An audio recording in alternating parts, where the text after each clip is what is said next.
Okay, so imagine working yourself to the bone for years just to help someone else chase their dreams. That was Amelia, 2 jobs, sleepless nights, sacrificing everything to fund her brother Marcus's law degree. And then, right when he graduates, he turns around and sues her for their grandmother's house. Crazy, right? What drives someone to betray the person who's been holding them up for 8 years? Stick around, because what happens next is wild, and you won't see it coming. Some days, I swear the air itself worked against me. The smell of stale fryer grease clung to my clothes and hair, mixed with the sharp, lemon-scented cleaner from the diner, like I'd bathed in it and carried it home on my skin. It seeped into my pores, and even my thoughts felt heavy with it. I'd look in the mirror and wonder if exhaustion could really etch itself into your reflection. My cheap plastic digital watch blinked 4:45 p.m., and for a split second, I just stared, wondering if I'd ever feel human again. I had 15 minutes, 15 goddamn minutes to close out the register, wipe down counters, shed the polyester prison of my uniform, and sprint 4 blocks to the subway. If I missed the 5:05 train, everything would collapse. Being late wasn't just inconvenient, it wasn't an option. Not tonight. Tonight was different. Tonight was the finish line of a marathon I hadn't even trained for. A marathon I had been running barefoot and breathless for 8 years. My knees throbbed. My lower back ached, as if I were 50 instead of 34. Yet, despite every protest from my body, I didn't sigh. I didn't complain. I just moved, almost like a machine, responding automatically to every command of duty. Amelia, table 4 needs a refill on iced tea, and the pie case don't miss a spot. The manager's voice pierced me. I nodded. My rasping voice, barely managed, on it. I hadn't slept more than 4 hours a night in months, maybe years, not since Marcus had started undergrad. The relentless stress had condensed my life into work, survival, and funding someone else's dream until the concept of living for myself was almost alien. I carried a tray heavy with iced tea to table 4, joints screaming, muscles burning, but I plastered on the practiced, dead-eyed smile all servers learn to wear as armor. The older woman murmured, "Thank you, sweetie," without even glancing up. "You're welcome," I whispered back. My hands shook slightly while counting cash. Not just fatigue, but adrenaline, sharp and jagged, because tonight mattered. Marcus had passed the bar exam 2 weeks ago. Tonight was the celebration, the so-called family success dinner. And yes, I'd paid for it. Tuition, rent, textbooks, bar prep. Suits all my money, all my exhaustion had gone into getting him here. I rushed to the bathroom, peeling off my polyester uniform, the fabric still clinging damp and heavy. Underneath, I pulled on my navy blue wrap dress, the one Nana Rose had given me at her funeral 4 years ago.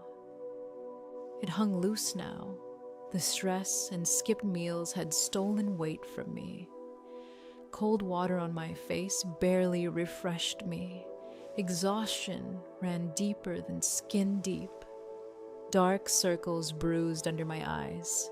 Hair pulled back in a severe bun, edges fraying.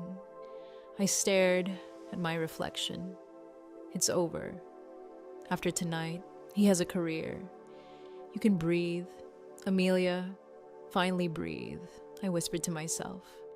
I caught the train by 30 seconds, hanging onto the strap of my worn purse, my stomach twisting with tension. Inside the purse was a $100 card from Marcus. Money I didn't have. Money that should have gone to pay the electric bill for Nana Rose's house, the house I was barely holding on to. But he expected a gift, as he always did. By the time I reached the upscalesteakhouse downtown, the one with linen thick enough to smother you, I felt like a shadow, out of place and clinging to the remnants of myself. Subway smells still clung to me. The hostess looked me over with a thinly veiled sneer, and I shrank inside myself. Marcus sat already, expensive and glowing in Italian wool, the suit I'd bought him for his first mock trial, hugging him like it had been tailored by gods of finance. "Amelia, you're late," he said, not standing, glancing at the silver watch I'd bought him when he got into law school. Sliding into the booth, I forced a smile. "You look great, Marcus."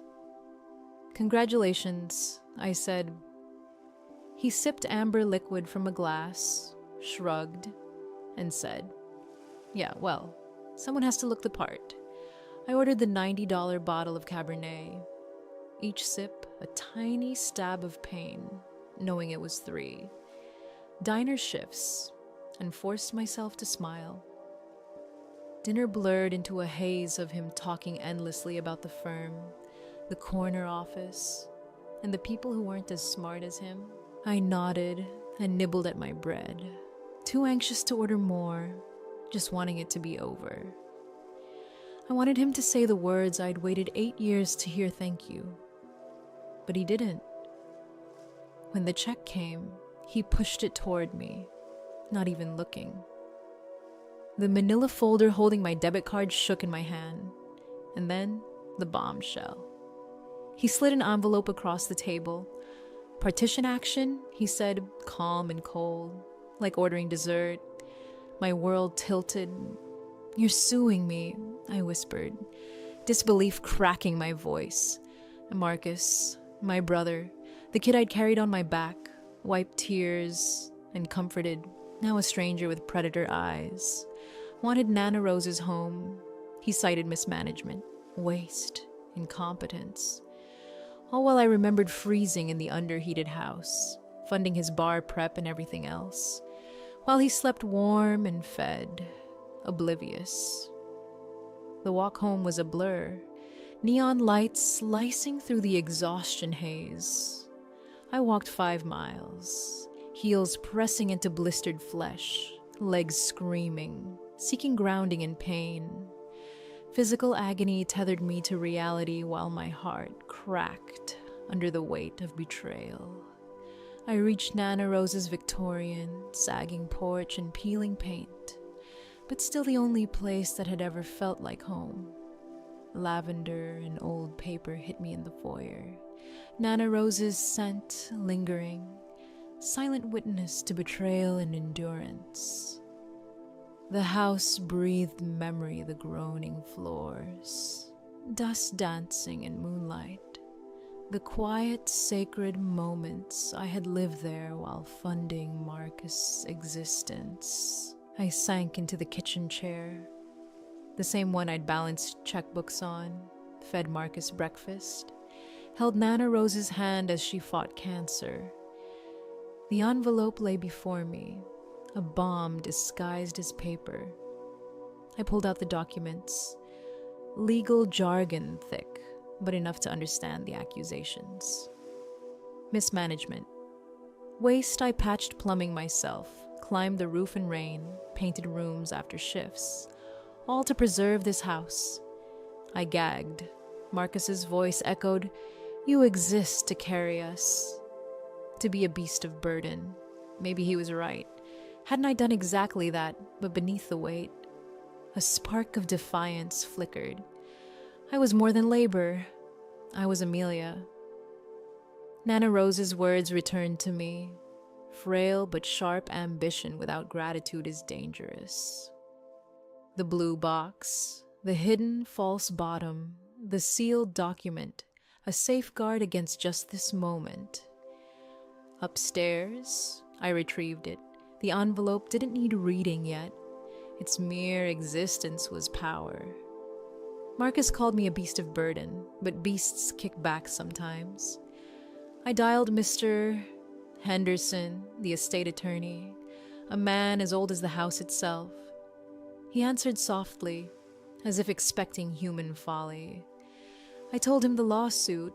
Silence. Then a dry chuckle. Ah, he said, the young prince makes his move. He reminded me I held leverage, that knowledge was power. Exhaustion didn't vanish, but resolve hardened. I wasn't a victim anymore. I was a hunter, an archivist of sacrifices, with years of evidence meticulously recorded. I dug deeper. Social media, court records, forums, piecing together Marcus' true motives, margin calls, unpaid judgments, frantic posts he was drowning financially.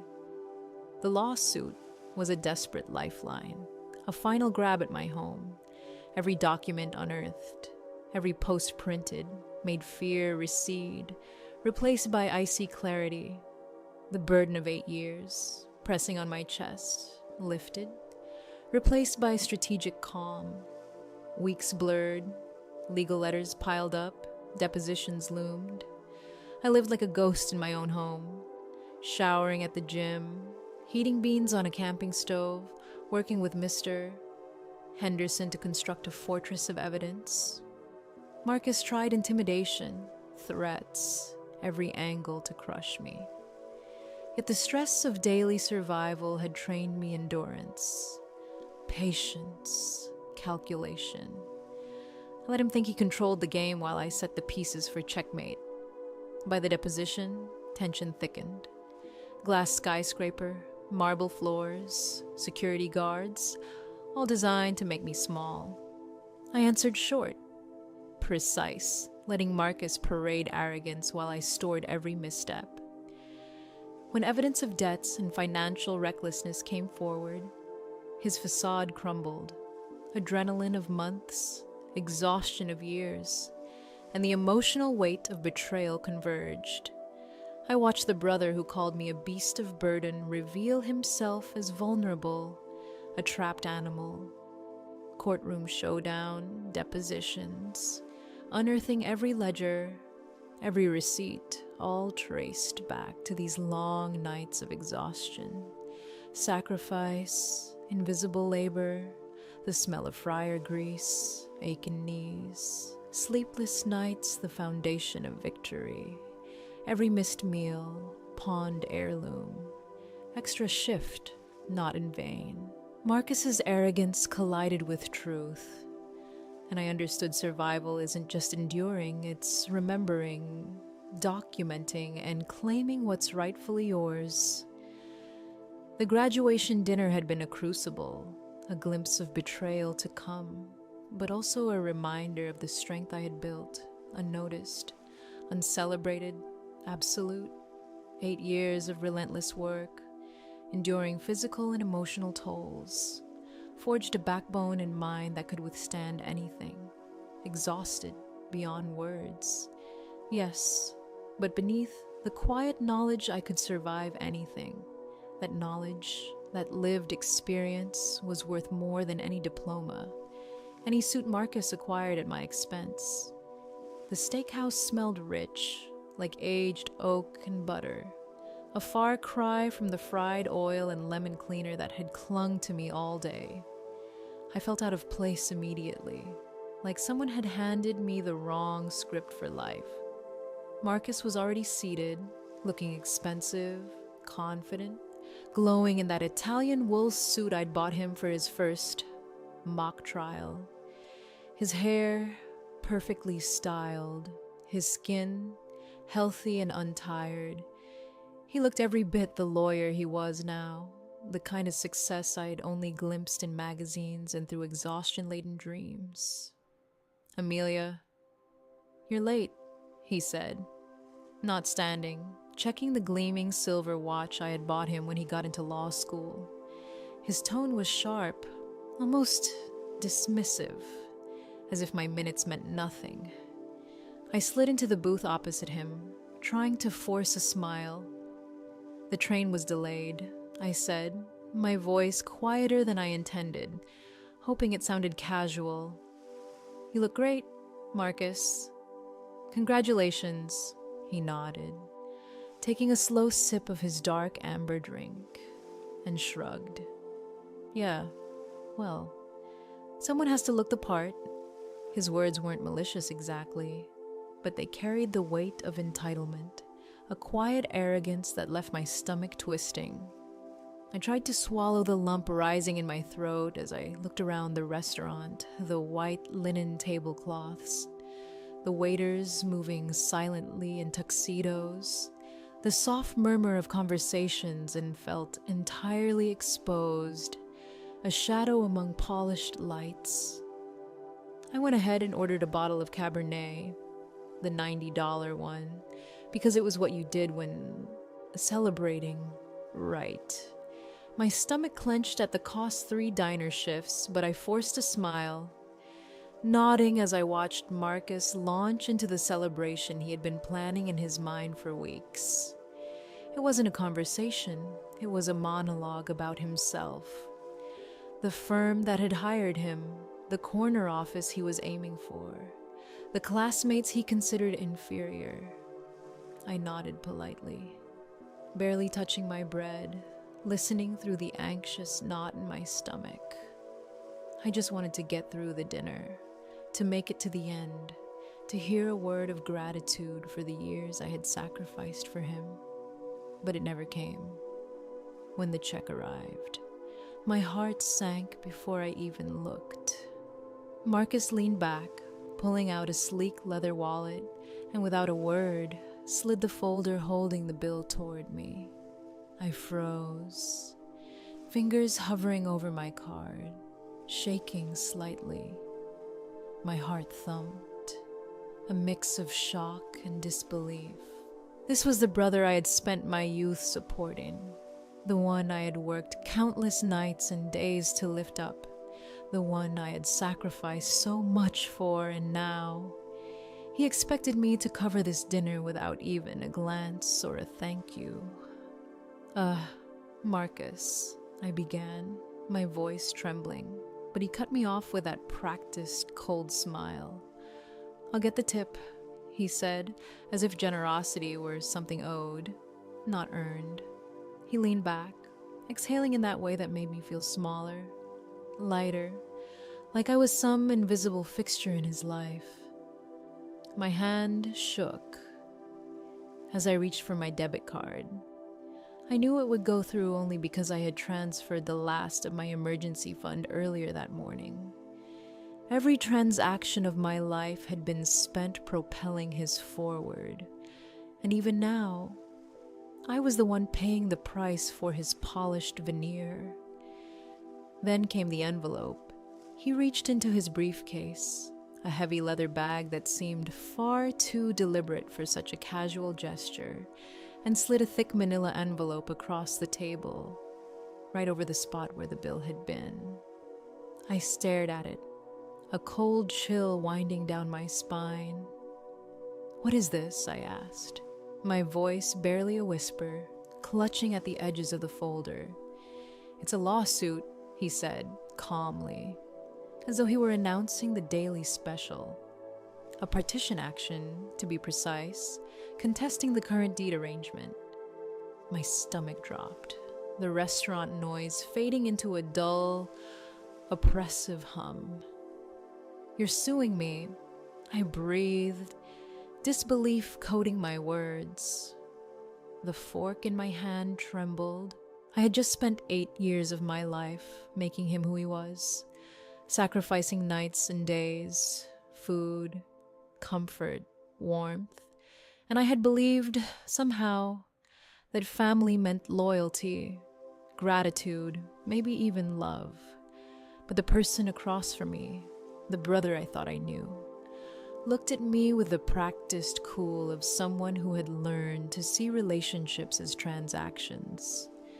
Marcus's voice was smooth, measured, the tone of a lawyer now, one I had helped shape with every tuition check, every bar prep fee, every late-night pizza delivered to his apartment. "Nana Rose left the house to you in that informal will," he said, but the title transfer was legally distinct.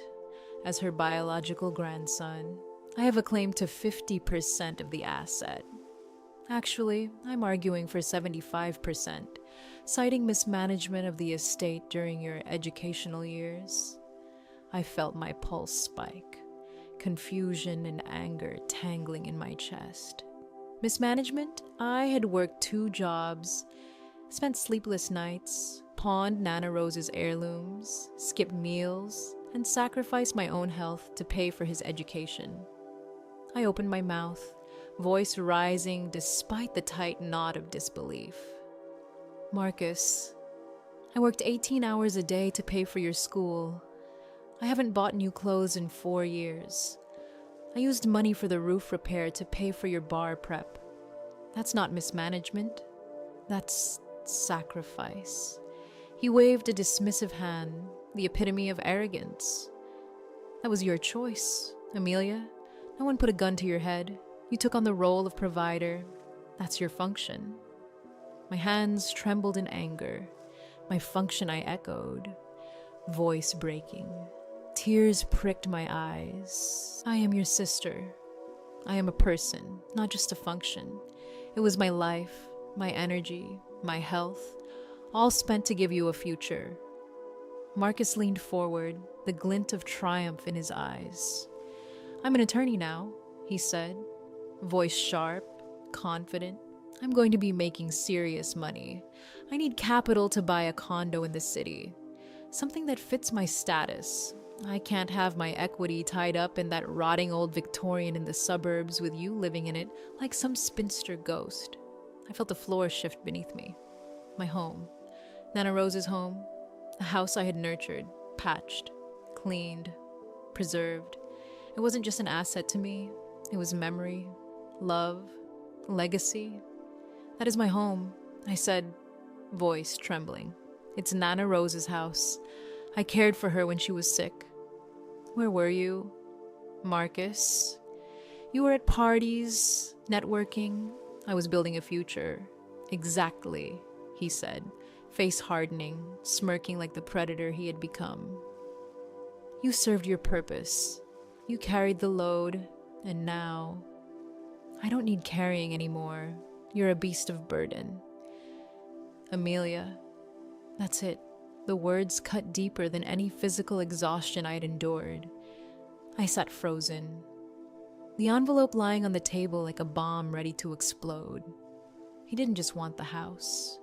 He wanted to erase the sacrifices I had made, to strip me of the life I had painstakingly built for his benefit. I felt small, crushed, betrayed in the most intimate, painful way imaginable. Every memory of bandaging scraped knees, paying for textbooks, sacrificing sleep, all of it twisted into a weapon pointed at me. The waiter came by, his expression soft, puzzled. Are you okay, miss? He asked, picking up on the tension radiating from my body. I glanced at the empty chair across from me, where Marcus had just become a stranger to me.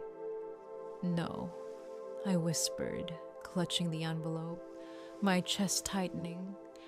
I'm not okay. I stared down at the papers, the legal language dense and alien, yet each word was a blade, carving out the emotional and financial ground from beneath me. 8 years of unwavering support, of living as the backbone of someone else's life, had been repaid with a lawsuit, entitlement, and cold calculation. The betrayal wasn't just monetary, it was personal, intimate, and brutal. Marcus had witnessed my struggle and chosen to exploit it, to weaponize the very sacrifices that had lifted him into the life he now flaunted before me. I felt my hands shake as I held the envelope, my vision narrowing. The restaurant, the noise, the polished surroundings faded into a blur. All I could focus on was the enormity of what had just happened, the culmination of my labor, my sleepless nights, my sacrifices was being used as evidence against me. And yet, Amid the shock, a spark of clarity formed. I had endured. I had survived. I had documented, recorded, remembered every transaction, every expense, every moment of labor and care. And now, that same meticulous record keeping might be my only way to stand against the brother I thought I knew. The man who had become a stranger in a suit and a predator in disguise. Sitting there, the weight of betrayal pressing down, I realized this was no longer just about a house. It was about recognition, justice, and reclaiming what was mine. Marcus had revealed himself fully, and in doing so, he'd also revealed a weakness, an arrogance that underestimated me, my endurance, and my capacity to fight back. The envelope in front of me was both threat and opportunity, a symbol of the battle that had just begun. I drew in a shaky breath, trying to steady my hands, my heart, my mind. Tonight, the dinner had been a performance for him, but for me, it was the unveiling of a harsh reality. The person I had devoted 8 years to had chosen betrayal over gratitude. And now, I had to decide how to respond, how to transform that pain into power, and how to ensure that every ounce of sacrifice had not been in vain. Walking through the quiet streets after the dinner, my heels clicking against the cracked pavement, I felt hollow, like the world had shifted on its axis, and I hadn't noticed. The neon lights blurred around me, casting long, twisted shadows that seemed to stretch from the heartache in my chest. Every step felt heavy, weighted by exhaustion, by disbelief, by the betrayal that had just been handed to me in that manila envelope. I wanted to scream, to throw it, to make the world acknowledge the years of labor, sacrifice, and sleepless nights I had poured into Marcus's life.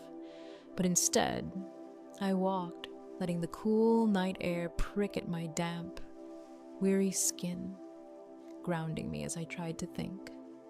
By the time I reached Nana Rose's Victorian, perched stubbornly on its hill with peeling paint and a sagging porch, I was trembling from fatigue and emotion. The house had been my anchor, the one place in the world that felt like home. Even when I was crushed by responsibilities, bills, and the weight of unacknowledged effort, the air inside smelled faintly of lavender and old paper, like Nana Rose had never truly left.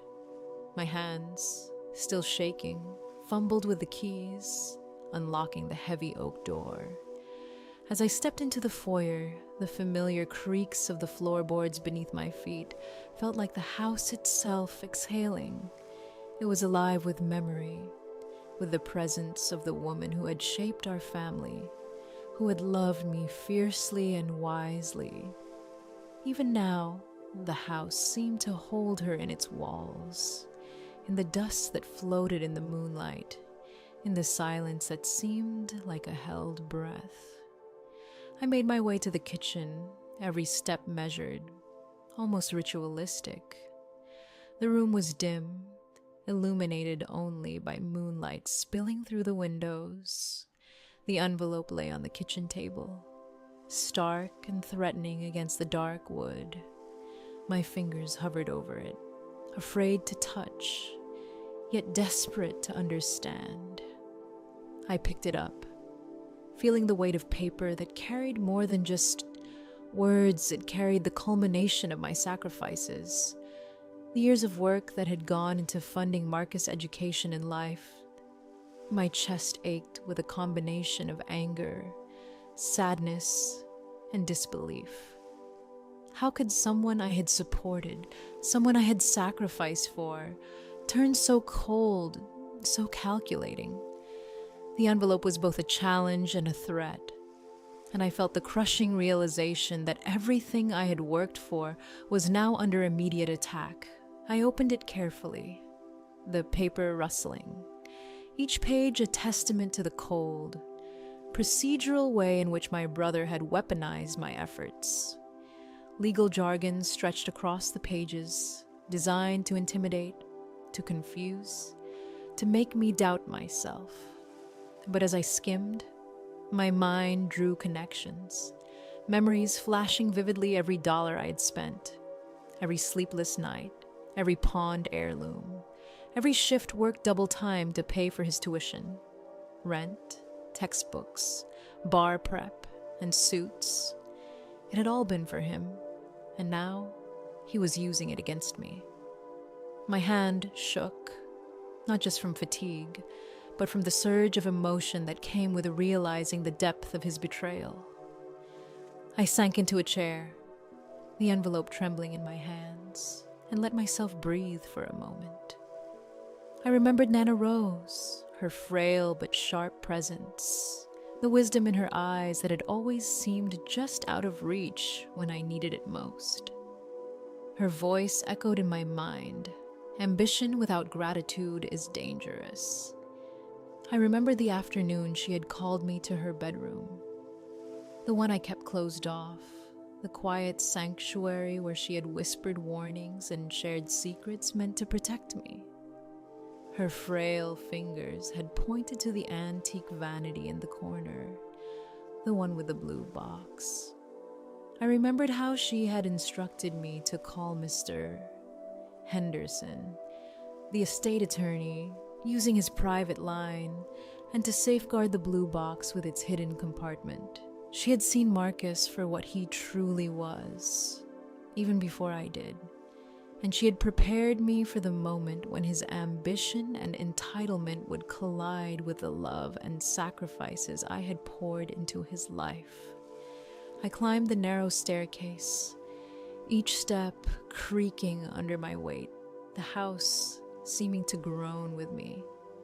The blue box sat on the vanity, untouched, its presence both comforting and alarming. I opened it carefully, my fingers tracing the edges, feeling for the hidden latch that Nana Rose had shown me.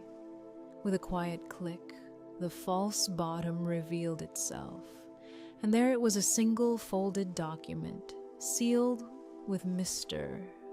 Henderson's wax stamp, intended to be opened only in the event of a legal challenge to the estate. I held it to my chest, not opening it, because I didn't need the specifics yet. Its existence alone was a revelation, a weapon hidden in plain sight. Marcus had called me a beast of burden, but now I understood something crucial. The burden wasn't mine to bear anymore, and when pressed, beasts sometimes kick back. I sat back in the dimly lit room, heart hammering against my ribs, the weight of exhaustion still heavy but tinged now with a spark of determination. I was no longer just a sister, no longer just a provider of Marcus's success. I was an archivist, a keeper of records and truth, a holder of leverage that even he could not anticipate. The years of meticulous record keeping, the receipts, the ledgers, the careful documentation of every expense, every effort, had built a fortress around the truth. I remembered the ledger I had kept, page after page of dates, amounts, and purposes: tuition paid, rent covered, bar prep deposits, emergency expenses, every act of care and sacrifice rendered in black ink. That ledger and the blue box with the sealed document were the culmination of my vigilance, my labor, my life. They were proof, evidence, and now power. Sitting there, I allowed myself to reflect on the years that had led to this moment. The nights spent in freezing apartments to save money for Marcus's next tuition installment. The days of exhaustion, working double shifts. The sacrifices that had built his future at the cost of my present. They were all tangible, documented, and undeniable. I recalled specific moments the winter of 2018 when Marcus called in a panic about his crashed laptop. The outlines and notes for his law school courses wiped out. He begged for a new MacBook Pro, claiming that failure was imminent without it. I didn't have the money, but I pawned Nana Rose's silver tea set, worked extra shifts, and overnighted him a laptop, ignoring the chill in my own apartment and the gnawing ache in my chest.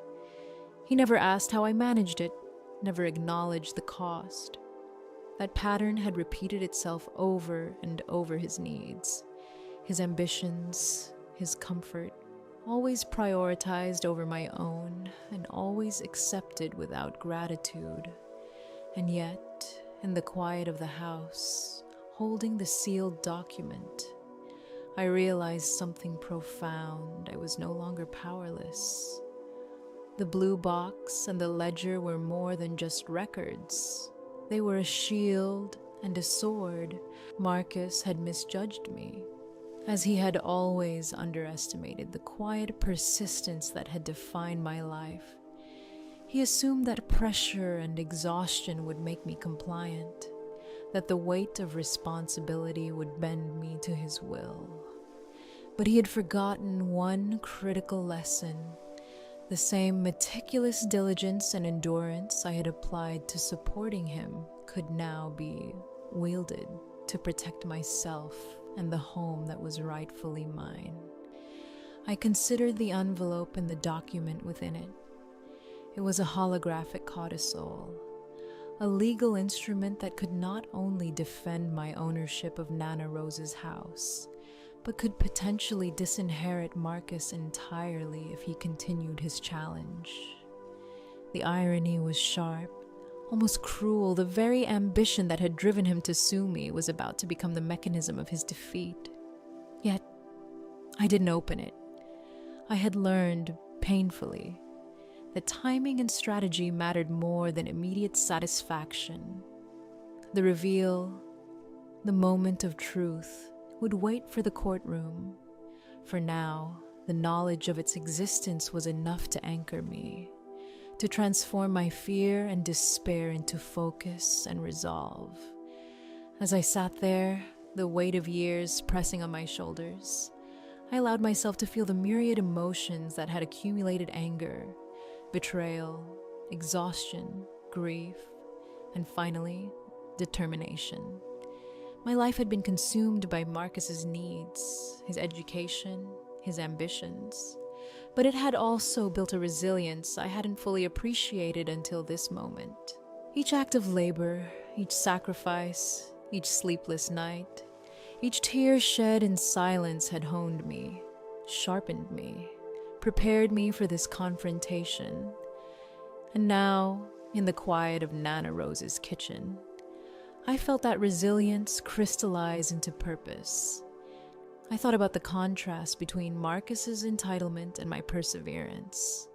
He had been groomed to expect, to take, to assume his world would be handed to him. I had been trained by circumstance and choice to endure, to give, to build silently. And here, at the intersection of betrayal and preparation, I saw the truth, endurance, and vigilance had power, and that power was finally mine to wield. The house, the ledger, the blue box, they were symbols of a life that had been spent in service to another, now transformed into instruments of justice, leverage, and eventual vindication. I looked around the kitchen, the moonlight casting long shadows over the familiar countertops, the smell of lavender still clinging to the air, and I allowed myself a small, almost imperceptible smile. The weight was still there, yes, but it was now tempered by clarity. The envelope, the documents, the hidden legal instrument, they were the culmination of everything I had endured, every effort I had made, every sacrifice I had borne silently for Marcus' benefit. And now, finally, they represented an opportunity to assert my own rights, to reclaim what was mine, and to confront the betrayal with the full measure of preparation and precision that my years of labor had afforded me. I rose from the chair, moving with a purpose that felt almost foreign after years of constant exhaustion. The blue box, the holographic cautisole, and the ledger were now central to my strategy. Each piece of evidence, each meticulously recorded detail of my sacrifices, each careful note about Marcus's entitlements and the history of his debts and behavior, had become part of a carefully constructed plan. I felt the weight of it all in my hands, and yet, paradoxically, it made me lighter. For the first time in years, the burden was no longer solely on my shoulders. The responsibility, yes, still existed, but it was now coupled with the knowledge, the tools, and the strategy to protect myself and my home. I reflected on Nana Rose's foresight, her understanding of Marcus's nature and my endurance. She had seen his ambition and recognized the potential for greed, but she had also recognized my resilience and my capacity for meticulous care. By entrusting me with the blue box and its sealed document, she had prepared me to face this very moment.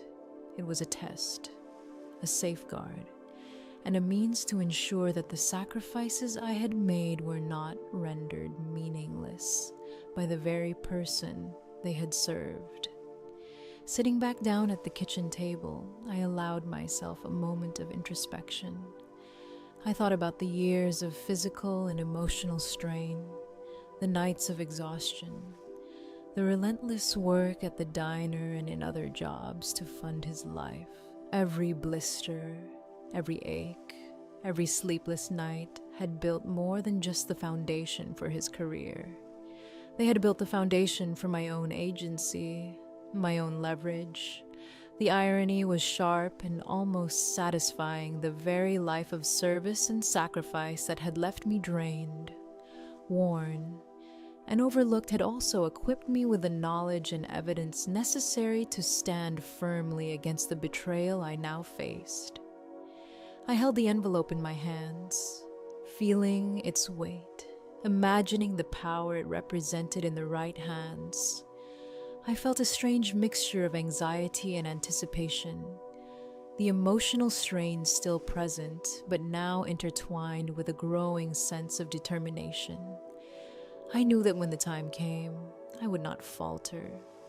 Marcus's lawsuit, his arrogance, his sense of entitlement, they would meet the precision. The foresight and the quiet power I had amassed over years of labor, endurance, and careful documentation. The document in the blue box, the records I had maintained, the memory of Nana Rose's wisdom, all of it was converging to create an unassailable position. And yet, the ultimate reveal, the moment when that leverage would be exercised, would have to wait for the courtroom. The suspense was almost palpable, each passing moment stretching out with the tension of the coming confrontation. I allowed myself to sit with the uncertainty, to feel the doubts and the fear, but not be consumed by them.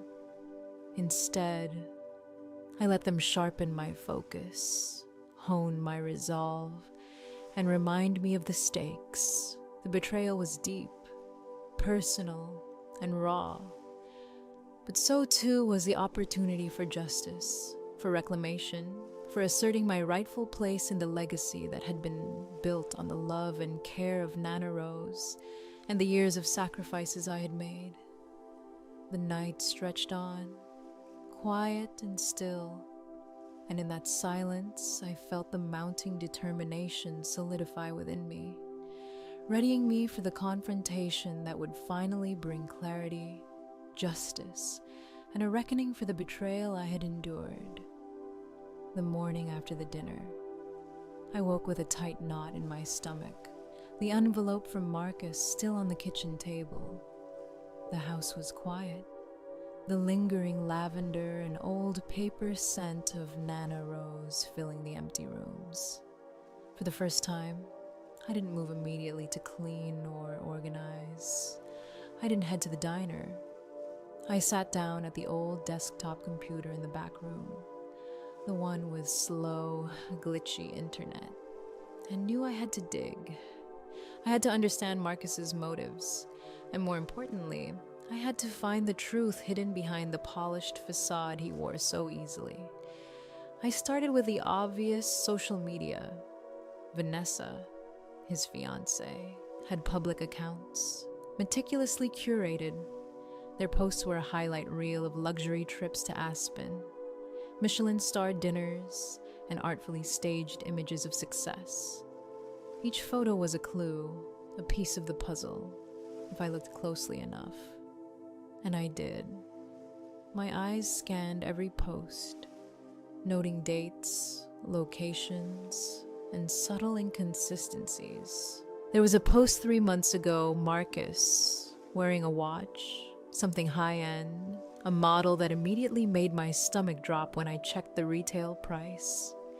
$45,000, $45,000 for a watch that, in reality, his income as a junior associate, even at a top firm, couldn't comfortably cover, especially after rent, taxes, and student loans. Wait, he didn't have student loans. I had paid them all. Suddenly, the narrative he had spun about needing a down payment on a brownstone began to look suspicious. I moved to public court records, typing in Marcus J. Thorne. I ran a statewide search, 2 hits. The first, yesterday's lawsuit against me, glaring and threatening. The second was a judgment filed 6 months ago. Thorne versus Luxury Auto Leasing, default judgment, unpaid lease for a Porsche Cayenne, $12,500. My pulse quickened. That wasn't just living beyond, means it was reckless, dangerous, and completely unacknowledged by him. He had lied, not just about the brownstone, but about the stability of his financial situation. The lawsuit wasn't a strategic investment in family assets. It was a desperate act to cover debts, to secure liquidity, to save himself from the spiral he had created. I opened multiple tabs, logging into forums and investment boards. His online username, Thornlaw, had been consistent since high school. Hours passed as I scrolled through posts, carefully noting dates, amounts, and context. A post from 3 months ago leveraged $50,000 on margin. This is a sure thing. Right. Boys he'd written, my stomach clenched. A month ago, need liquidity fast. Margin call incoming. Any advice on bridge loans 2 weeks ago. Guaranteed asset coming soon. Just need to hold off creditors for 30 days. Can I use a pending lawsuit as collateral? The pieces snapped together with a clarity that was almost shocking. He wasn't planning a future. He was covering losses. He was desperate, cornered, and using the only asset he thought he could manipulate, me, the house, the family legacy, to prop himself up. My hands shook slightly as I printed screenshots, notes, and court filings. Every new piece of information sharpened my focus. His carefully curated life, the story of a responsible young lawyer buying a brownstone with his hard-earned savings. It was all a lie. The truth was messy, desperate, and unsustainable. He had gambled his salary, the money I had given him, probably other funds he didn't even have. And he had lost. The margin calls, the Porsche judgment, the frantic posts, they weren't speculative. They were evidence of financial ruin. And he had tried to spin it as a need for me to yield my home. A cold, calculating realization settled in Marcus's lawsuit wasn't about justice, fairness, or family, it was about survival. He had mismanaged, gambled, and now he was trying to exploit me. The sister who had always been the provider, the foundation for his ambitions. I dug further into the forums, reading thread after thread, screenshotting evidence. Each post was a thread in a tapestry that revealed his recklessness, his desperation, his inability to accept accountability. The tension in my chest began to shift, the anxiety of betrayal morphing into a cold, calculating confidence. I had the knowledge he had tried to hide, and with knowledge came power. I traced the timelines, matching social media posts with forum activity and court filings, cross-referencing with my own records of payments, tuition, and bar prep expenses. Every piece aligned to form an irrefutable pattern.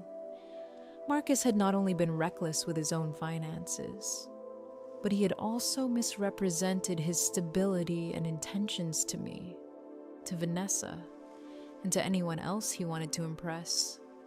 Hours slipped by unnoticed. The sun moved across the sky, shadows lengthening in the rooms of Nana Rose's house. But I barely registered the passage of time. My eyes burned from staring at screens, my fingers cramped from endless typing and note-taking. Yet the exhaustion didn't matter. Each discovery, each piece of evidence was a lifeline, a clue that brought me closer to understanding the full scope of his plan and his desperation. I realized that Marcus had assumed my compliance, that my fatigue and past sacrifices would make me an easy target. But he had underestimated not only my endurance, but also my ability to observe, to record, and to analyze. By mid-afternoon, the picture was complete. Marcus wasn't planning a brownstone purchase. He wasn't building a responsible, independent life.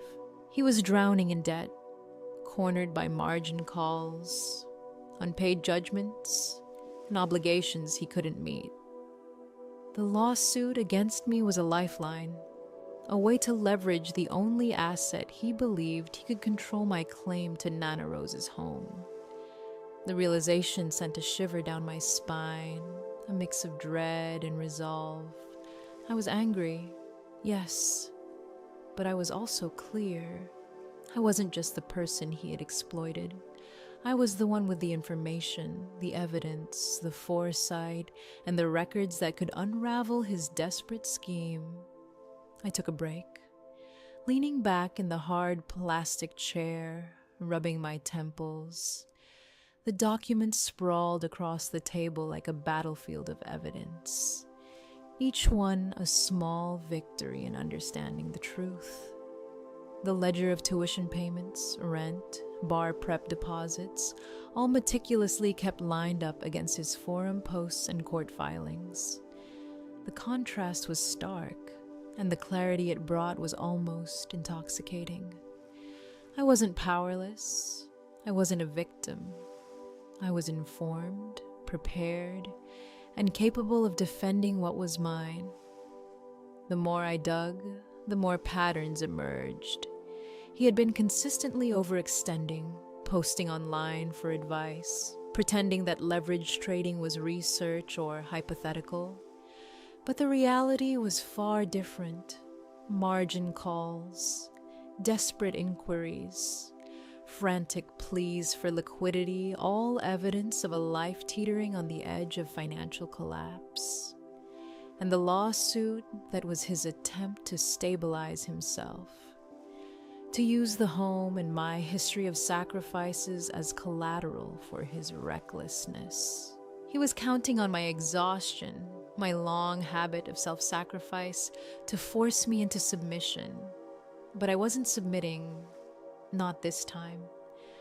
I cross-referenced dates of his posts with my own records of payments and shifts worked.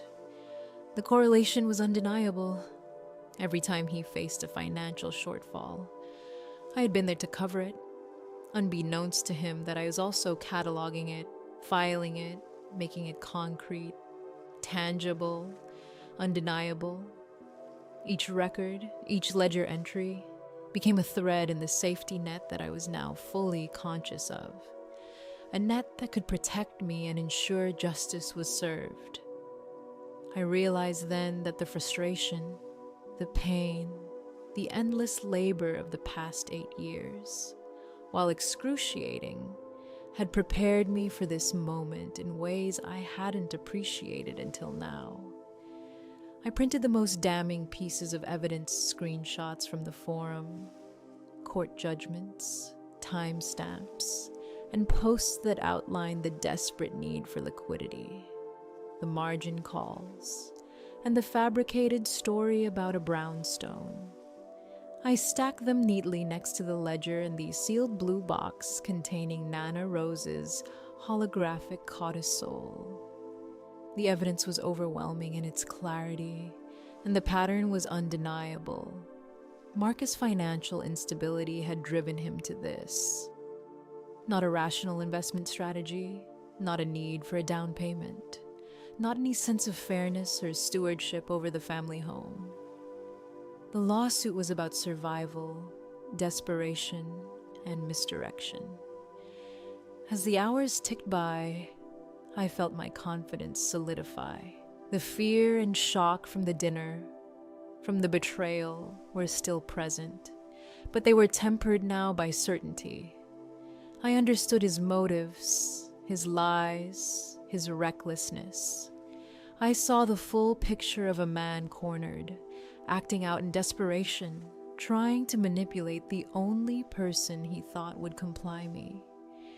And that understanding brought clarity, a cold, calculated readiness that I had never felt before. The weight of years of sacrifice had finally transformed into leverage, strategy, and focus. I spent the late afternoon reviewing every detail, ensuring there were no gaps, no inconsistencies in the narrative I had pieced together. Each forum post, each judgment, each social media clue reinforced the reality Marcus was not in control, and his efforts to control me were misguided, desperate, and vulnerable.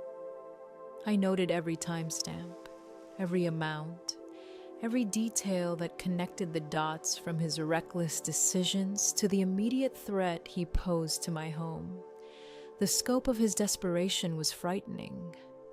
Yes, but in the clarity it provided, I found a sense of empowerment.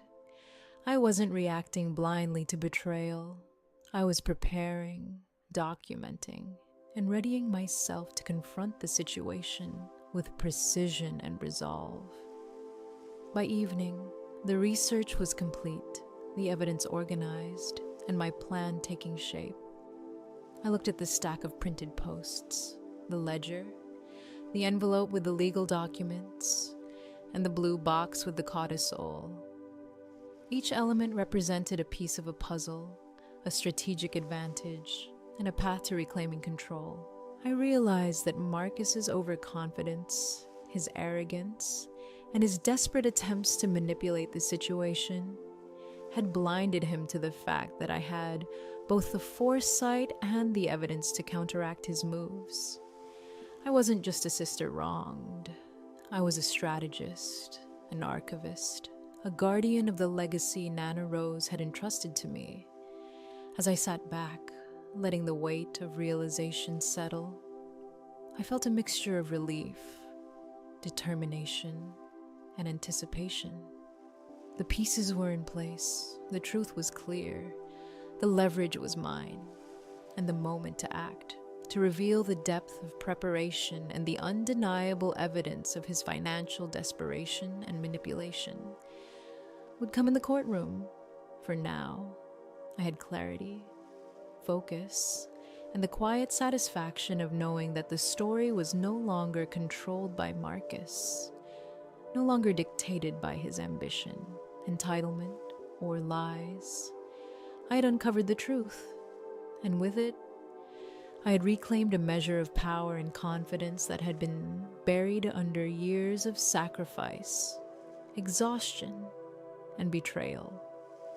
The weeks leading up to the deposition were a blur of tension and exhaustion, a slow burning stress that wrapped itself around every corner of my life. Letters arrived in stacks, heavy with legal jargon and formal threats. Each one a reminder that Marcus was attempting to dismantle the life I had built around Nana Rose's house. Certified mail piled up in the hallway, each envelope like a tiny avalanche, threatening to bury me under obligation and fear. Notices to inspect, demands for accounting. Interrogatories, it was relentless. I could feel the weight of each page pressing down on my chest, making every breath feel shallow and every thought sharper. The stress was compounded by the suspension from my job. An anonymous complaint had been filed, alleging misconduct at the diner. My manager looked stricken, apologetic, and I knew immediately that Marcus's legal team was working behind the scenes, trying to undermine every aspect of my stability. My livelihood was under threat, my home under siege, and yet I had Mr. Henderson guiding me, calm and strategic, like a lighthouse in a stormy sea. He reminded me to maintain composure, to let Marcus believe he was in control, even as I meticulously prepared my evidence. His instructions were simple yet precise. Do not react emotionally. Observe, catalog, and prepare for the moment when leverage could be applied. It was a lesson in restraint, discipline, and patience. I followed his instructions closely. Every letter, every demand, every legal document that arrived was carefully read, noted, and filed. I maintained a meticulous record, cross-referencing each claim with the ledger I had kept of Marcus's tuition, rent, and bar prep expenses. The envelope from the steakhouse, the forum screenshots, the court filings, and my notes were all organized in a way that would allow me to retrieve and present them seamlessly when the time was right. Marcus believed he was pressing me to the edge, wearing me down, exploiting my exhaustion, but in truth, every push, every threat, every attempt to intimidate me only tightened my focus and honed my strategy. Each challenge was another layer in the foundation of the defense I was building. I began living like a ghost in my own home, moving through the rooms with quiet purpose, my actions deliberate and measured. Showers were taken at the gym using a guest pass Mr. Henderson's secretary had provided. Meals were simple, often canned or microwaved, fuel for the long hours of preparation rather than enjoyment. Sleep was a luxury I could barely afford, but the adrenaline of anticipation and the weight of what was at stake kept me alert, awake, and calculating. I pored over every document, every detail, every post Marcus had made online, every financial discrepancy, connecting dots with the meticulousness of an archivist. Every piece of evidence was another thread in the net I was weaving, a net designed to catch not just his lies, but the full scope of his desperation and recklessness. The psychological warfare Marcus waged was subtle but insidious. Letters threatening legal action, demands for inspection, and requests for accounting were designed to overwhelm me, to make me doubt my ability to respond effectively. But I learned to separate the emotional impact from the factual content. Each envelope was an opportunity to reinforce my preparation, to sharpen my understanding of his strategy, and to anticipate his next move. I began to see patterns, timing, and weaknesses in his approach, recognizing that his reliance on intimidation was a sign of his own insecurity and desperation. The deeper I delved, the more confident I became. The more I realized that the power in this situation wasn't with the person who made threats. It was with the one who understood the full truth, who had the evidence, and who could wait for the perfect moment to act. I spent hours with Mr. Henderson, reviewing documents, rehearsing possible scenarios, and discussing the strategy for the deposition and eventual trial. His presence was calming, yet his insight was razor sharp. He reminded me that Marcus's sense of control was illusory, that my careful documentation and methodical preparation had created a position of real leverage. I absorbed every word, letting it settle into my consciousness, forming the backbone of my approach. Each day, I moved closer to the point where the evidence would speak louder than any of Marcus' attempts at manipulation or deception. I wasn't just responding to threats, I was anticipating them, cataloging them, and planning a counter strategy that would leave him vulnerable and exposed. During this period, I became hyper-aware of every detail, every interaction, every nuance of communication. Emails were scrutinized for tone and implication, letters dissected for legal maneuvering, social media activity monitored for clues about Marcus's state of mind and his intentions. I created timelines, cross-referencing his posts, financial statements, and court documents with the ledger I had maintained for years. The picture that emerged was stark. Marcus was cornered, his actions driven by desperation, and his sense of entitlement had blinded him to the reality of the situation. The lawsuit against me wasn't about fairness or stewardship. It was about survival, about trying to leverage the only asset he thought he could manipulate to cover debts and obligations he could no longer meet. As I organized the evidence, I felt a subtle shift in the balance of power. Where I had once felt crushed by the weight of 8 years of sacrifice, I now felt a controlled strength. My meticulous record-keeping, my careful observation, and my patience had created an unassailable position. Marcus' overconfidence and reliance on intimidation were weaknesses that I could exploit, but only if I maintained discipline and restraint. I reminded myself constantly of Mr. Henderson's advice: do not react emotionally.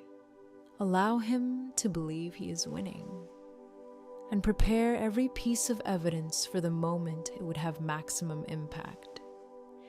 The more I followed this guidance, the more my confidence grew, and the more the fear and anxiety that had accompanied the initial betrayal receded into focus and clarity.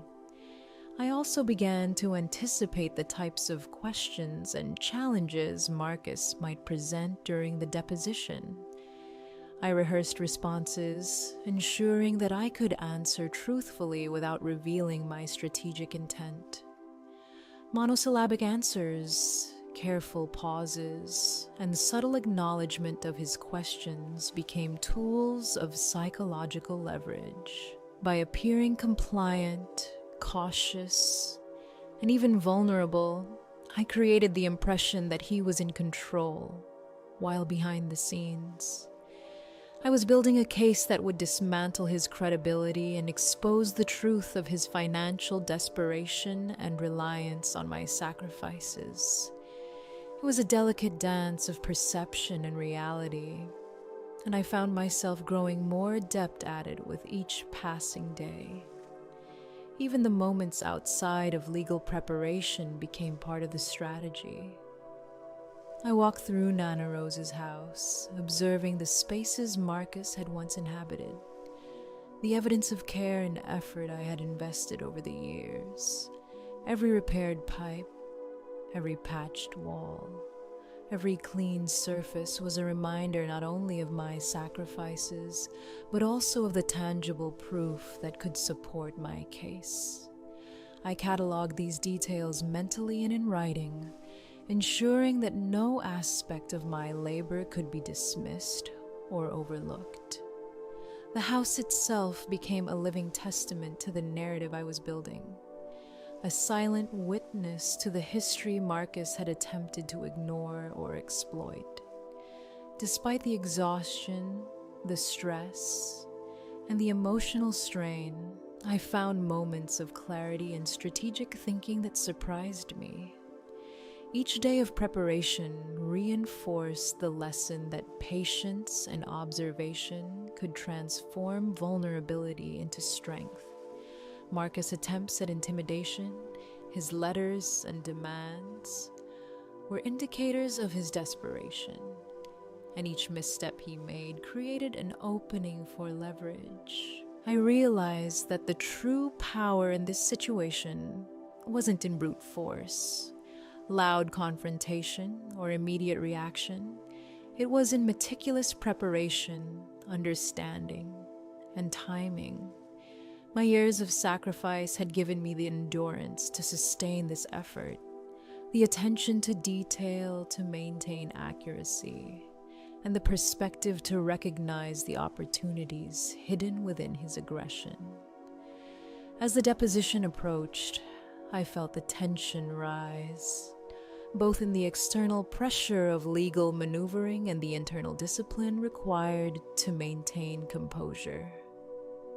Every interaction, every document, every communication became a rehearsal for the courtroom, a chance to refine strategy, anticipate tactics, and fortify my position. I reviewed the evidence repeatedly, ensuring that the narrative I was building was coherent, consistent, and compelling. Each ledger entry, forum post, court record, and email was cross-checked and corroborated, creating a robust framework that could withstand scrutiny and reveal the full extent of Marcus' financial recklessness and manipulation. The strategic mindset I cultivated during these weeks also allowed me to manage my emotions more effectively. The initial shock and betrayal had been intense, but over time, I learned to compartmentalize, to acknowledge feelings without being controlled by them. Anger, sadness, frustration, and fear were present, but they were now tools to be observed, understood, and channeled into focused action rather than reactive outbursts. This emotional restraint became a critical asset, allowing me to project calm, composure, and control. Even as a legal storm gathered around me, I also began to understand the subtle dynamics of leverage in a legal context. Marcus assumed that my exhaustion and lack of immediate legal counsel would make me compliant, that the weight of the impending deposition and trial would force me to concede. But I had anticipated this, and my preparation turned his assumptions into vulnerabilities. By carefully maintaining the appearance of compliance while secretly organizing and validating my evidence, I created a situation in which Marcus's confidence and aggressive tactics would ultimately work against him. Each letter, each demand, each threat he issued was cataloged and used to strengthen my case, providing a detailed record of his approach and intent. Late into the nights, I continued to refine my understanding of the evidence and the strategy. I reviewed the forum posts multiple times, noting patterns in language, timing, and financial detail.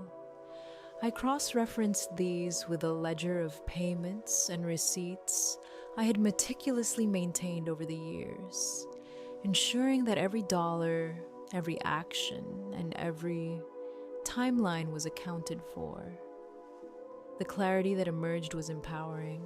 I was no longer merely reacting to a threat. I was actively constructing a position of strength, a plan that could expose the full extent of Marcus' desperation and manipulation while safeguarding my own rights and the legacy of Nana Rose. By the time the day of the deposition arrived, I was exhausted in body but focused in mind. The weeks of meticulous preparation, observation, and strategic thinking had transformed the anxiety and stress into a quiet, controlled power. I understood Marcus's motives, his weaknesses, and his desperation, and I had every piece of evidence necessary to reveal the truth. I felt a subtle shift in the balance of power where once I had been vulnerable and reactive, I was now prepared, confident, and ready to navigate the deposition and trial with precision and clarity. Sitting at the kitchen table the night before, surrounded by stacks of documents, screenshots, and ledgers, I allowed myself a moment to reflect.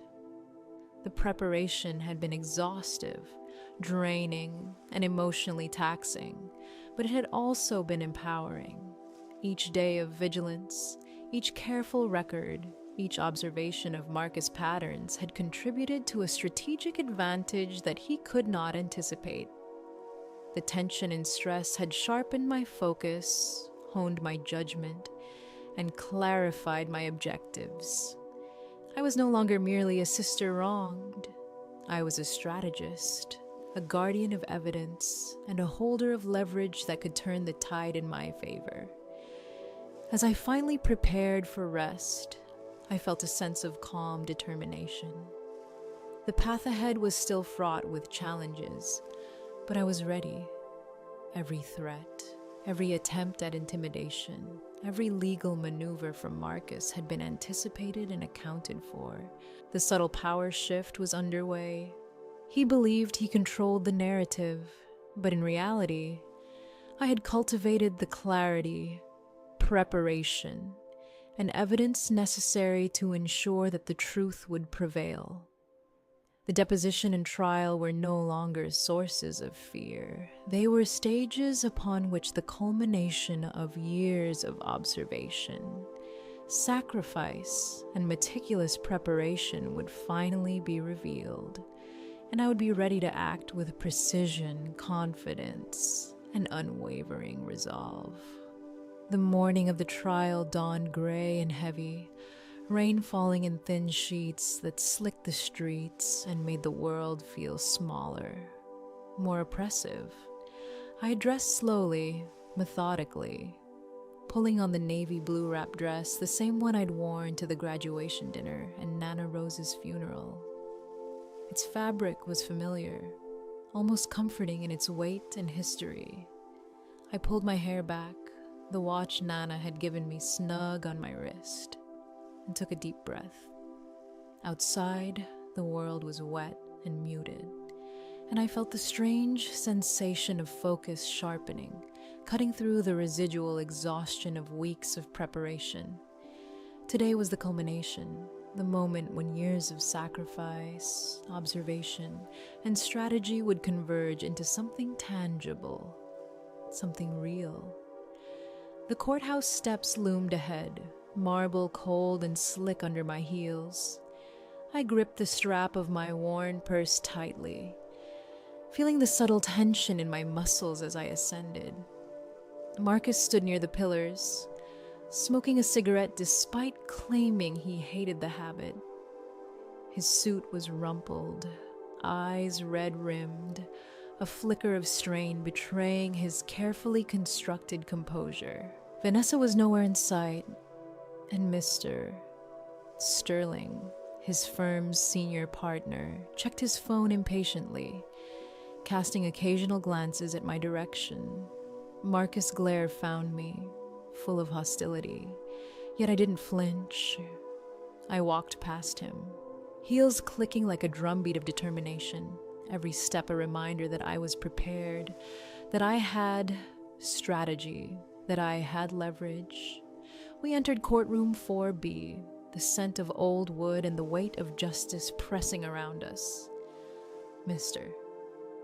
Henderson was already there, arranging his files with deliberate slowness, the slight twitch of his eyelid a silent signal that everything was in motion.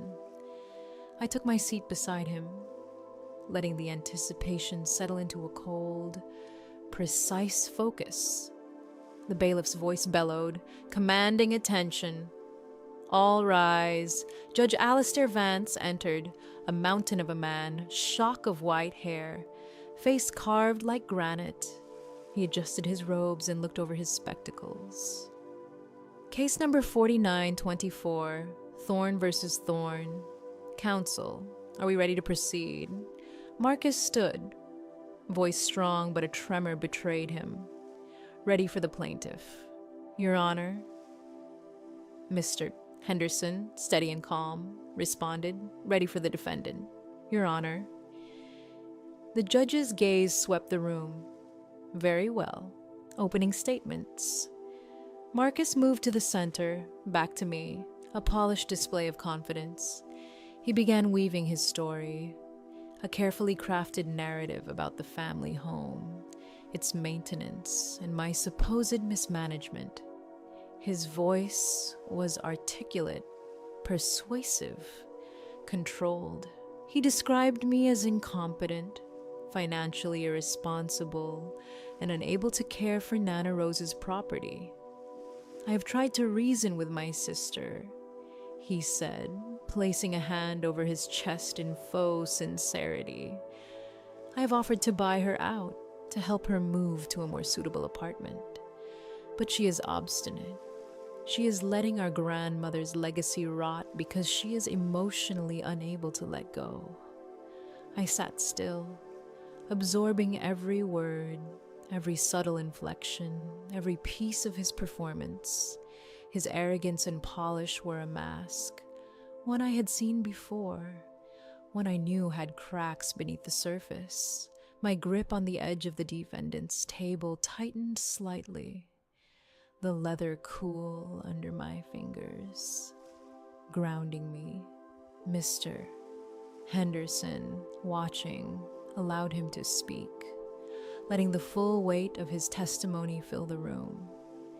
The subtle power in action gave me insight into the timing and structure of our strategy. Marcus thought he controlled the narrative. He did not. When the cross-examination began, Mr. Henderson rose slowly, his gait deliberate, each step a measure of patience and calculated restraint. He carried nothing but a single sheet of paper, the screenshot from the high-stakes options forum. Blown up for clarity, he left the blue box on the table, an unassuming placeholder for the real revelation to come. His voice, raspy yet commanding, filled the courtroom like smoke curling through the air. Mr. Thorne, he began, measured, deliberate. You speak of financial acumen, of stewardship, yet you are a junior associate at Sterling and Associates. Is that correct, Marcus? Chest puffed, chin raised, responded smoothly. I am. And your salary is substantial, commensurate with your skills, Mr. Henderson pressed. Yes, Marcus said, voice steady. Yet his eyes flickered ever so slightly. Then explain. Please, Mr. Henderson continued, why there is a judgment against you for $12,500 regarding a Porsche Cayenne. The courtroom shifted, murmurs rippling quietly. Mr. Sterling shot up immediately, but Mr. Henderson's calm was unyielding. Your Honor, Relevance Judge Vance peered over his glasses. Overruled. Answer the question. Marcus faltered. That was a clerical error. A misunderstanding with the leasing company. It's being resolved, Mr. Henderson didn't push. He allowed the statement to hang, letting the room absorb the contradiction, the weakness in Marcus' polished exterior. Then, slowly, deliberately, he walked back to the table and picked up the ledger I had maintained. My meticulous record of tuition payments, rent, bar prep deposits, and other financial contributions I had made for Marcus over 8 years. You claim my client, your sister, lacks resources, Mr. Henderson said, voice rising slightly, sharp but controlled. Can you tell the court who paid for your tuition at Georgetown Law? Marcus stiffened, caught off guard. They were family contributions, he muttered, trying to maintain composure. Specifics, Mr. Thorne. Did you take loans, Mr.? Henderson's voice was calm, insistent. Marcus faltered. No, Amelia Thorne paid it. He admitted, his voice dropping as the acknowledgement escaped him. Mr. Henderson opened the ledger, laying it before the court. August 2017, $12,000. January 2018, $1,800 for rent. May 2019, $2,500 for bar prep. Mr. Thorne, your sister has assisted you to the tune of nearly $140,000 over 8 years. Is that accurate? Marcus looked startled, flustered. It's not a notebook. It's not accurate, he stammered, his carefully cultivated composure cracking. It's evidence, Mr. Henderson said firmly, slamming the ledger shut. The sound echoed through the courtroom like a gunshot, leaving a moment of stunned silence in its wake. The audience shifted. Murmurs rose, voices hushed again. Marcus' confident facade was visibly fraying. Now, Mr. Henderson continued, voice lowering, drawing attention without raising it too sharply. You are suing for partition, asking the court to overturn the current living arrangement and force a sale. You are contesting the distribution of your grandmother's estate as it stands. Correct, I am asserting my rights as a beneficiary, Marcus said, voice rising, losing some of its prior polish. Nana Rose died without a formal will regarding the house. Half to me, half to her. That is the law. I am simply demanding what is mine. So, you are formally challenging the status quo, Mr. Henderson said, voice even, almost conversational, yet the weight of authority carried through. You are contesting your sister's claim to the home. Yes, Marcus shouted now, red-faced, desperation creeping in. She has no right to keep me from my money. It's my house, too. Mr. Henderson's eyes glinted, calm, precise, almost predatory. Thank you, Mr. Thorne. You have made your position perfectly clear. He gestured for him to step down. Marcus, still confused, glanced at Mr.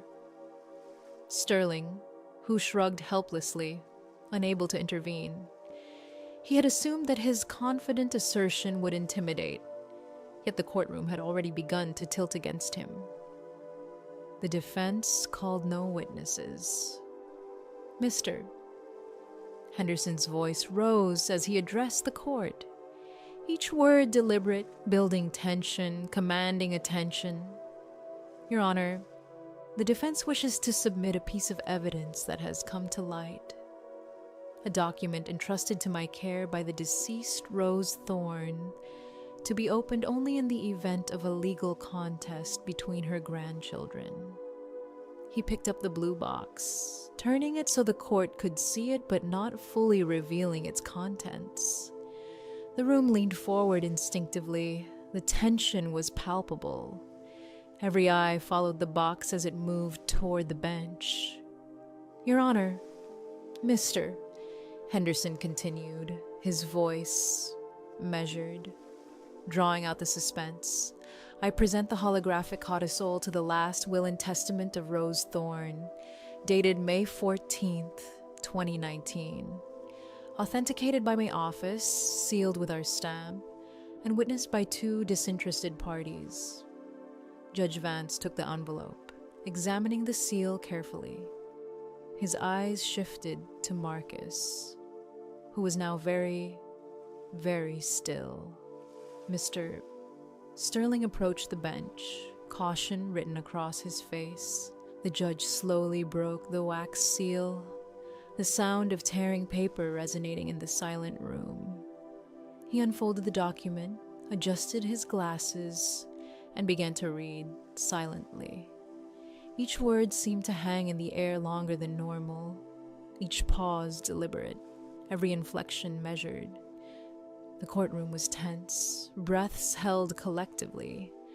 As the judge's eyes scanned the page, his eyebrows lifted, furrowed, then lifted again. Marcus's face drained of color, the confident lawyer persona collapsing under the weight of revelation. Mr. Thorne, the judge's voice boomed, firm and precise. You are undoubtedly familiar with the concept of an inter arum clause, commonly known as a no contest clause. Marcus's hands gripped the table. Yes, Your Honor, he whispered, his voice betraying panic. I suggest you listen very carefully, the judge continued, holding up the paper for all to see. Then he read aloud, Rose Thorne, being of sound mind, do hereby amend my intentions regarding my estate, knowing the sacrifices my granddaughter Amelia has made, and fearing the greed that has taken root in my grandson Marcus. I hereby decree that the property at 42 Oakwood Drive is to be the sole property of Amelia Thorne. A collective gasp moved through the courtroom. Marcus let out a strangled sound, shock and disbelief written across every line of his face. The judge continued, voice hardening, unwavering. Should any beneficiary of this estate seek to contest this arrangement or bring legal action against another beneficiary regarding the assets of this estate, that beneficiary shall immediately forfeit their entire share. They shall receive nothing, not $1, not one brick. The courtroom erupted. Mr. Sterling dropped his pen. Vanessa gasped audibly. I sat there, almost numb, letting the satisfaction wash over me, tears streaming silently. Nana Rose had seen it all, had prepared for it, and had given me the tools to claim justice. Marcus's arrogance, his lies, his sense of entitlement all crumbled in that moment. The carefully constructed facade of control, the confident lawsuit, the manipulation of family ties, collapsed utterly under the force of truth and preparation. The bailiff banged the gavel. Order in this court.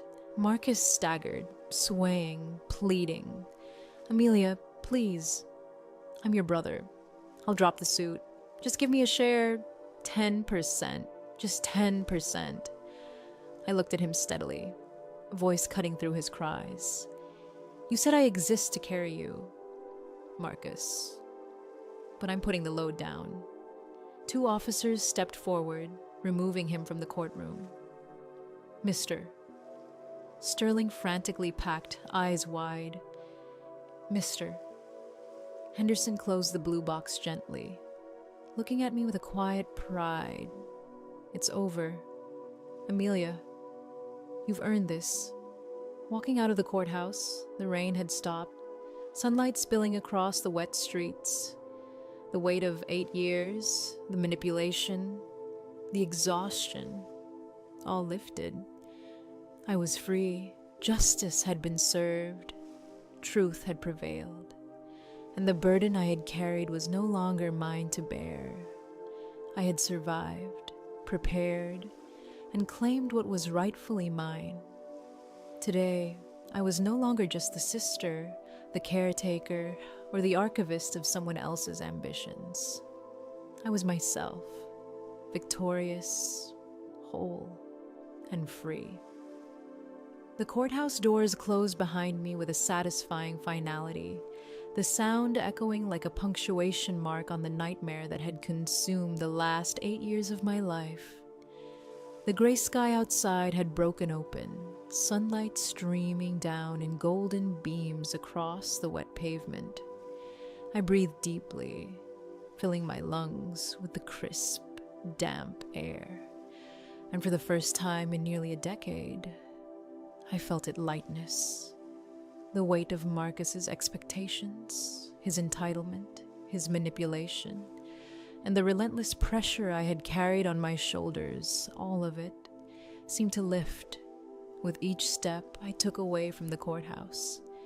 I didn't cry, not yet. I simply walked, letting the cool air wash over me, letting the streets, the city, and the sunlight register in my senses as something real, as something I could finally belong to without fear or obligation. I thought of Marcus, of the pleading in his eyes as the bailiffs escorted him out, the way his carefully constructed persona had crumbled under the weight of evidence and truth. The pride he had carried into the courtroom had evaporated, replaced by desperation and humiliation, the kind that leaves a mark deeper than any financial loss ever could. And yet, I didn't feel triumph in the cruel sense. There was no gloating, no desire to revel in his defeat. What I felt was relief, clarity, and the beginning of freedom. My home, Nana Rose's house, was mine legally and irrevocably. The blue box, the cautisole, and all the meticulous records had done their work. And I was finally able to step into a reality where my sacrifices had purpose, where my endurance had protected not just a building, but a legacy, and most importantly, myself. As I approached the familiar driveway, the Victorian stood solid and stubborn on its hill, peeling paint and sagging porch included, and I realized I hadn't looked at it with fresh eyes in years. Marcus had always framed it as an obstacle, a burden, an old-world relic that was worth little more than a nuisance. But now, standing there in the golden sunlight, I saw it differently. I saw home. I saw memory, labor, care, and love woven into every floorboard, every hand-painted wall, every repaired pipe and patched roof. I unlocked the door, the heavy oak warm under my fingers, and stepped inside, taking in the smell of lavender and old paper that had always made me feel safe. This house had endured alongside me, and now it could endure with me, free of fear, free of manipulation, free of the weight of someone else's ambition pressing down on my shoulders. I set the blue box gently on the kitchen counter, letting it rest there like a silent sentinel that had watched over me through the battle. Then, for the first time in what felt like an eternity, I allowed myself to sit and reflect, to absorb the reality of victory and the sense of liberation that came with it. My phone buzzed with a message from an unknown number. I opened it out of curiosity, and it was Marcus. The message read, "You have a law degree, Marcus. Use it to file for bankruptcy. Do not contact me again." I typed the response quickly, decisively, feeling the finality in each keystroke blocked. Just like that. The intrusion, the manipulation, the endless demands were severed from my life. No more pleading, no more guilt, no more toxic obligation. It felt astonishing and liberating, as if the walls themselves exhaled with relief alongside me. For years, I had been the caretaker, the financial supporter, the architect of someone else's future, and now, in a single act, I had reclaimed my autonomy. The boundaries that had been so eroded by loyalty and sacrifice were restored, solid and unyielding. I moved toward the fireplace, where the ledger lay, the black ink recording every payment, every sacrifice, every moment spent lifting Marcus toward a future he had tried to claim at my expense. I held the book in my hands, feeling the weight of the years it represented, the long nights, the double shifts, the stress, the anxiety, the relentless exhaustion. It had been my weapon, my record, and my shield. But now, I didn't need it anymore. It was time for a ritual, for closure. I struck a match, the flame dancing with life and heat, and brought it to the pages. I watched as the edges curled, blackened, and smoked. The meticulous documentation of my sacrifices transforming into ash and smoke rising toward the ceiling. It was both a farewell and a celebration, a release of the burdens that had clung to me for too long. Each curl of paper that fell into the fire felt like a weight lifting, a layer of past struggle dissolving into liberation. I sat on the floor, watching the fire consume the ledger, and for the first time, I allowed myself to truly breathe. The smoke swirled around me, carrying with it memories of winter nights spent working extra shifts, evenings sacrificing meals to cover tuition or rent, the relentless grind of the diner, the stress and fatigue that had marked my very body, aching knees, throbbing back, and bruised eyes from sleepless nights. All of it had been for Marcus. All of it had been for a purpose. And yet now, it was for me.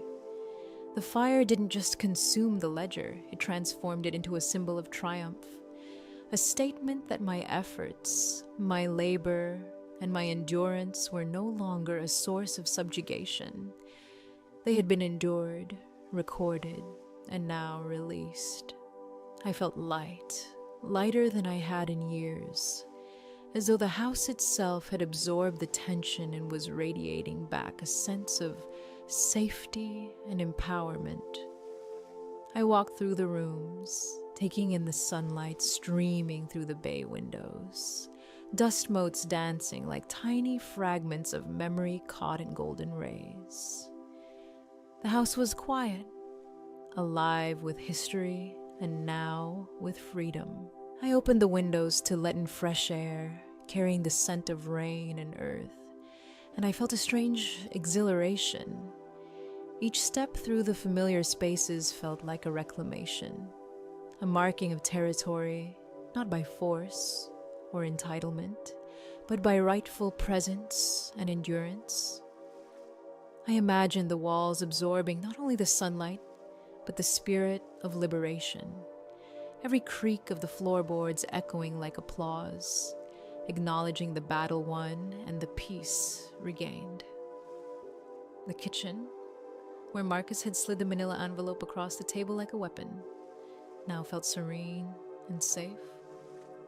I placed my hand on the countertop, remembering the tension, the betrayal, and the shock, and then letting those memories flow into the background, no longer commanding the forefront of my mind. Instead, I focused on the present, the smell of lavender and old paper, the warmth of sunlight, the quiet, the space that was mine. I moved to the living room and sank into the old velvet sofa, the upholstery soft against my skin, the moonlight now replaced by daylight, illuminating every corner. Here, in this space, I could breathe fully, unencumbered by manipulation, fear, or obligation. I thought about the journey that had brought me here, the nights spent working double shifts, the endless hours cataloging payments and receipts, the sleepless vigilance over Marcus's ambitions and financial manipulations. All of it had built not only his future, but also the foundation of my strategic victory. Every hardship, every sacrifice, every moment of doubt and fatigue had forged in me a resilience that could not be ignored.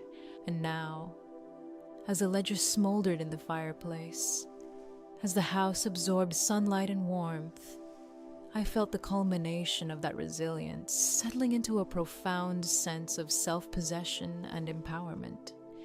The blue box and its sealed cautisole rested silently on the counter, a reminder of foresight, preparation, and the wisdom of Nana Rose. I didn't need to open it again. Its presence was enough. It had protected me, validated the sacrifices of years, and ensured that the deceit and desperation Marcus had relied upon would not prevail. The lessons of vigilance, preparation, and strategic patience had been reinforced in the most tangible way, and I felt a gratitude toward Nana Rose that was deeply personal and immediate. Her foresight, her understanding of human nature, and her careful planning had guided me even in her absence, shaping the path to liberation that now stretched clearly before me. I took a long walk around the garden, stepping over the overgrown weeds and past the struggling roses, each bloom pushing stubbornly through the tangled thorns. They were beautiful in their resilience, a living metaphor for my own endurance. I imagined pruning the overgrowth, tending the roses, painting the walls, restoring both the physical space and my own spirit. The garden, like the house, had survived neglect and challenge. Now, it could flourish under care that was deliberate, self-directed, and unburdened by obligation to someone else's ambition. I felt the possibility of renewal, a tangible sense that life could begin again with clarity, purpose, and autonomy. The afternoon stretched lazily into evening. I lit candles, small and fragrant, allowing their light to soften the corners of the rooms and warm the spaces that had been shadowed by anxiety and conflict. I brewed tea, pouring it carefully into a favorite mug, and sat at the kitchen table, letting the act of drinking and observing be a quiet meditation on survival, justice, and freedom. Each sip was a reminder that I had reclaimed not just the house, not just the assets, but the right to inhabit my own life fully and consciously, without manipulation, without deceit, without fear. I was free, holy, and at last, in the solitude, I reflected on the person I had been and the person I had become. The 8 years of sacrifice, the relentless work, the vigilance, the strategic patience, and the courage to face betrayal had forged a strength that I hadn't fully recognized until this moment. I was no longer merely a sister, a caretaker, a foundation for someone else's ambitions. I was Amelia Thorne, autonomous, resilient, capable of protecting what mattered most, and prepared to build a life on my own terms. The legal battle had been a crucible, a testing my endurance, my judgment, and my patience, and I had emerged not only victorious, but clarified, unburdened, and empowered. As night fell, the house settled around me in a comforting hush. I looked out the window at the garden, the roses pushing through the weeds, the moonlight reflecting softly on petals and leaves. I imagined the days ahead filled with work that was mine, with a care that was self-directed, with projects and pursuits that I chose freely. I thought about going back to school, exploring history or library science, reconnecting with interests that had lain dormant while my life had been devoted to another's success. The possibilities felt expansive, almost intoxicating, as the house, the garden, and the quiet enveloped me in a sense of safety and potential. I returned to the living room and sat quietly, listening to the subtle creaks of the house, the wind through the trees, the distant hum of the city beyond the hill. My thoughts were calm, reflective, and deliberate. I had faced betrayal, I had endured manipulation, and I had navigated legal strategy, research, and preparation with precision and resolve. I had reclaimed my home, blocked the intrusion of Marcus, and released the ledger of my sacrifices into the fire.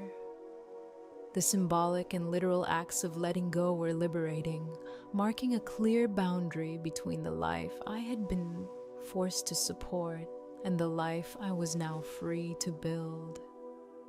In the quiet, I felt the weight lift fully, the burden dissolve, and the path ahead illuminated by clarity and possibility. I took one last look at the blue box, the envelope, and the empty space where the ledger had burned. Each object, each act, each choice had been deliberate, strategic, and protective. I understood, fully, the power of preparation, patience, and understanding. I felt a profound gratitude for Nana Rose, for Mr. Henderson, and for the resilience that had carried me through years of sacrifice and exhaustion. And now, the future stretched before me, unwritten, open, and brimming with possibility. I was no longer a foundation for someone else's life. I was the architect of my own, finally, fully, and irrevocably. And just like that, Amelia finally set down the weight she'd carried for so long. She reclaimed her home, her peace, and her freedom, stepping into a life she truly owned. It's wild how resilience and careful planning can turn the tables, right? If her story left you thinking about perseverance, or maybe inspired you a little, stick around for more stories like this. Hit like, maybe subscribe. And remember, sometimes the quietest strength wins the biggest battles.